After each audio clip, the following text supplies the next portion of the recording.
अस्सलाम वालेकुम स्टूडेंट्स, आज हम स्टार्ट करने जा रहे हैं mechanism of breathing. Chapter number 1 का ये लेक्चर नंबर 3 है।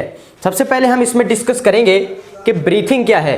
पिछले लेक्चर में भी इसकी डेफिनेशन को हमने कंसीडर किया था कि breathing is the process through which humans और animals take air in their bodies to get oxygen and give out air to get rid of carbon dioxide. इस प्रोसेस को हम ब्रीथिंग कहते हैं। अब ब्रीथिंग की एक दूसरी डेफिनेशन भी है, the physical movements associated with the gases exchange are known as breathing. अब जो हम फिजिकली मूवमेंट शो करते हैं, हमारे लंग्स, हमारे रिब्स, हमारे डायाफ्राम जो मूवमेंट शो करते हैं ड्यूरिंग गैसेस एक्सचेंज, उसको भी हम ब्रीथिंग कहते हैं। अब ब्रीथिंग जो करते हैं उसके दो फेजेस हैं, बेसिकली 2 फेजेस ऑफ ब्रीथिंग। जो पहला फेज है उसको हम इंस्पायरेशन कहते हैं या इसको इनहेलेशन कहते हैं, और जो दूसरा फेज है उसको हम एक्सपायरेशन कहते हैं या एक्सहेलेशन कहते हैं।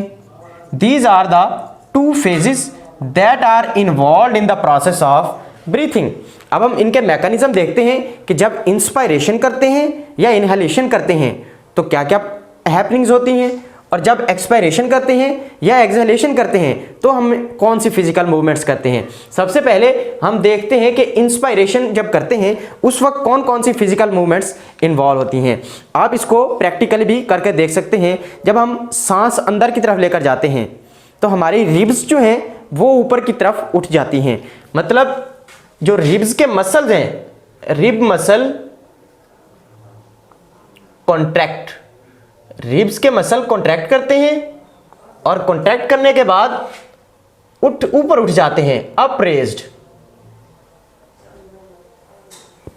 पहली बात। उसके बाद जो डोम शेप स्ट्रक्चर है, हमने पीछे रेस्पिरेटरी सिस्टम पढ़ा है ह्यूमन का, उसमें लंग्स के नीचे एक गुंबदनुमा स्ट्रक्चर होता है।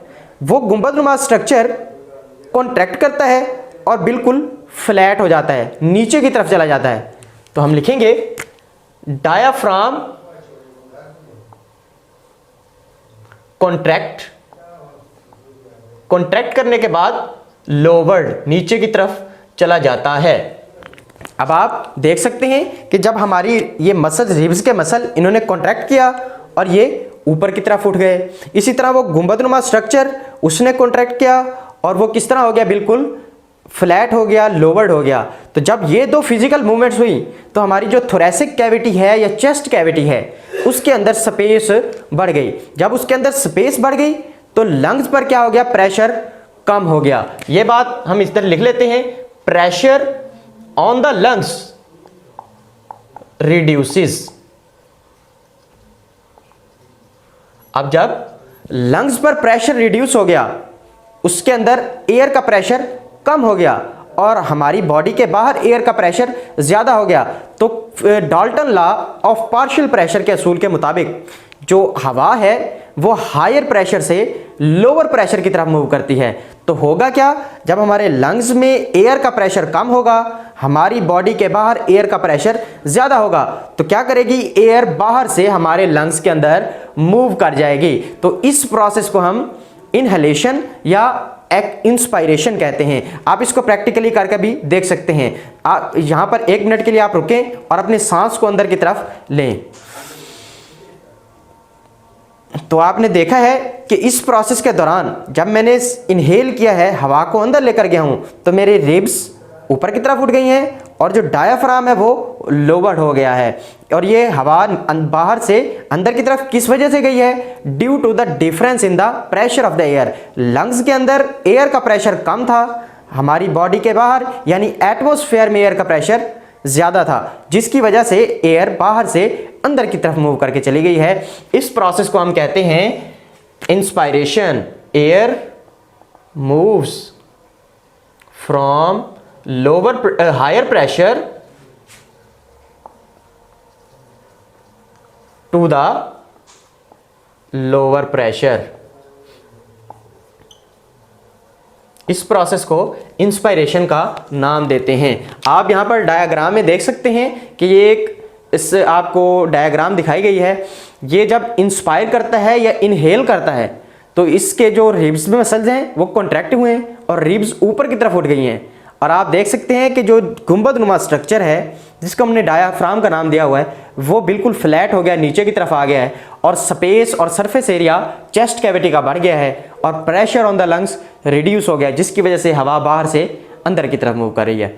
चले नेक्स्ट हम चलते हैं दूसरा फेज जिसको हमने एक्सपायरेशन का नाम दिया हुआ है।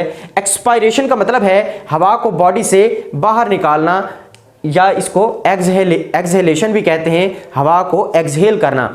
अब एक्सपायरेशन या एक्सहेलेशन के दौरान कौन कौन सी फिजिकल मूवमेंट्स होती हैं? ये बिल्कुल रेसिप्रोकल है इंस्पायरेशन का। जो जो फिजिकल मूवमेंट्स इंस्पायरेशन में हुई हैं बिल्कुल उसके अपोजिट एक्सपायरेशन में होंगी। आप देख सकते हैं कि यहां पर रिब्स मसल कॉन्ट्रैक्ट हुए थे और रिब्स ऊपर की तरफ चली गई थी। अब इसमें क्या होगा, जो रिब्स मसल हैं वो क्या करेंगे, रिलैक्स करेंगे। Ribs muscle relax and lowered और नीचे की तरफ चले जाते हैं। आप देख सकते हैं फिजिकली जब हम इनहेल करते हैं तो हमारे रिब्स के मसल ऊपर आ जाते हैं और जब हम हवा को बाहर निकालते हैं, एक्सहेल करते हैं, तो ये नीचे चले जाते हैं। तो हम इसको कह सकते हैं ribs muscle relax and lowered. जो दूसरी बात है कि डायाफ्राम क्या करता है, डायाफ्राम भी रिलैक्स करता है और जब ये रिलैक्स करेगा तो ये अपनी ओरिजिनल पोजीशन में वापस आ जाएगा, मतलब डोम शेप्ड बन जाएगा। अब जब रिब्स नीचे चली गई और जो फ्लैट डायाफ्राम था वो ऊपर आ गया तो क्या होगा कि लंग्स के ऊपर प्रेशर बढ़ जाएगा। जब लंग्स के ऊपर प्रेशर बढ़ेगा और स्पेस सरफेस एरिया कम हो जाएगा तो ऑटोमेटिकली हवा लंग्स से बाहर मूव करेगी। तो हम यहां पे कह सकते हैं surface area reduces and pressure on the lungs increases।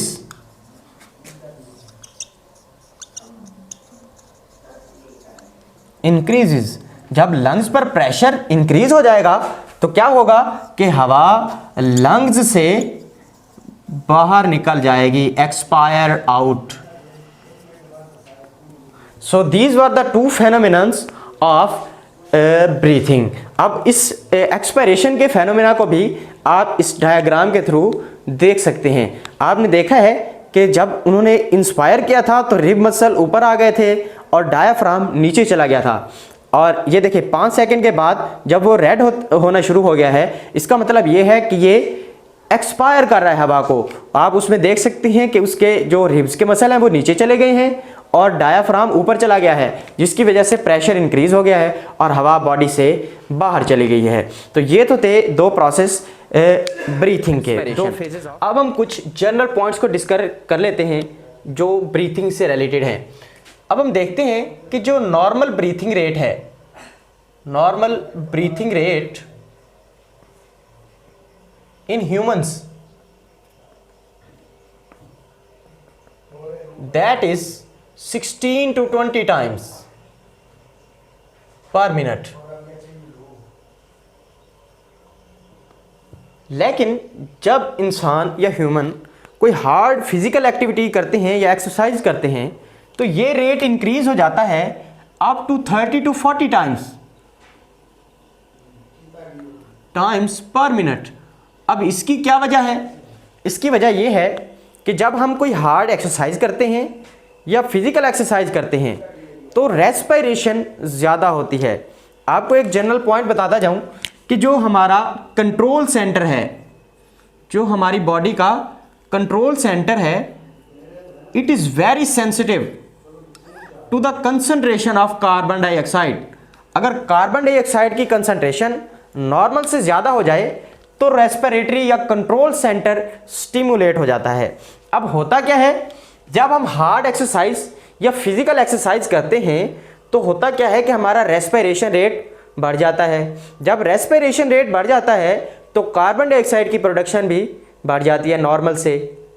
अब जब नॉर्मल से कार्बन डाइऑक्साइड की कंसंट्रेशन बढ़ जाएगी और कार्बन डाइऑक्साइड ज़्यादा ब्लड में चली जाएगी तो कंट्रोल सेंटर स्टिमुलेट हो जाएगा और ये मैसेज भेजेगा to the ribs muscle and diaphragm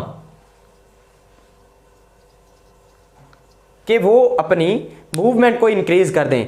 जब रिब्स की मूवमेंट और डायाफ्राम की मूवमेंट इंक्रीज हो जाएगी तो ऑटोमेटिकली ब्रीथिंग रेट भी बढ़ जाएगा। तो हम ये कह सकते हैं the control centre is very sensitive to the concentration of carbon dioxide when we do hard और physical exercise the production of carbon dioxide increases more than normal.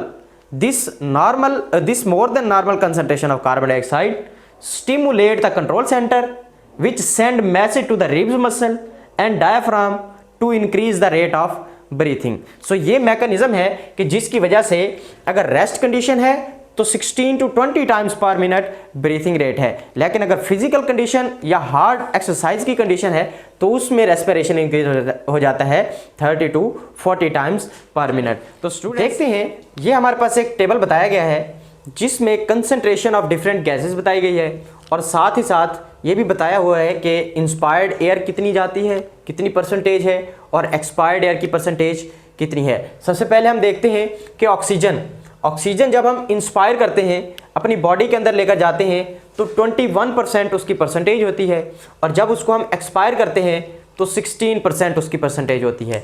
इसी तरह से कार्बन डाइऑक्साइड की कंसंट्रेशन बताई गई है कि जब हम उसको इनहेल करते हैं या इंस्पायर करते हैं तो 0.04% उसकी कंसंट्रेशन होती है या परसेंटेज होती है और जब हम उसको एक्सहेल करते हैं या बॉडी से बाहर निकालते हैं तो उसकी कंसंट्रेशन 4% होती है। नेक्स्ट हमें दिखाया गया है नाइट्रोजन की कंसंट्रेशन। नाइट्रोजन का कोई ज़्यादातर रोल नहीं होता इन द प्रोसेस ऑफ ब्रीथिंग, तो जितनी हम उसकी कंसंट्रेशन या परसेंटेज को इनहेल करते हैं वो बिल्कुल सेम परसेंटेज को वापस ही एक्सहेल कर देते हैं, तो 79% और 79%। इसी तरह डिफरेंट गैसेस और भी बताई गई हैं जो वेरिएबल हैं, सैचुरेटेड वाटर वेपर्स, इसी तरह टेम्परेचर वेरिएबल हैं। तो ये टेबल बोर्ड क्वेश्चंस के व्यू से बहुत इंपॉर्टेंट है, इस यहाँ से बहुत सारी MCQs भी डेवलप हो सकते हैं। तो स्टूडेंट्स ये था आज का लेक्चर, नेक्स्ट लेक्चर में मिलते हैं। आज के लिए दीजिए इजाज़त, अल्लाह हाफ़िज़।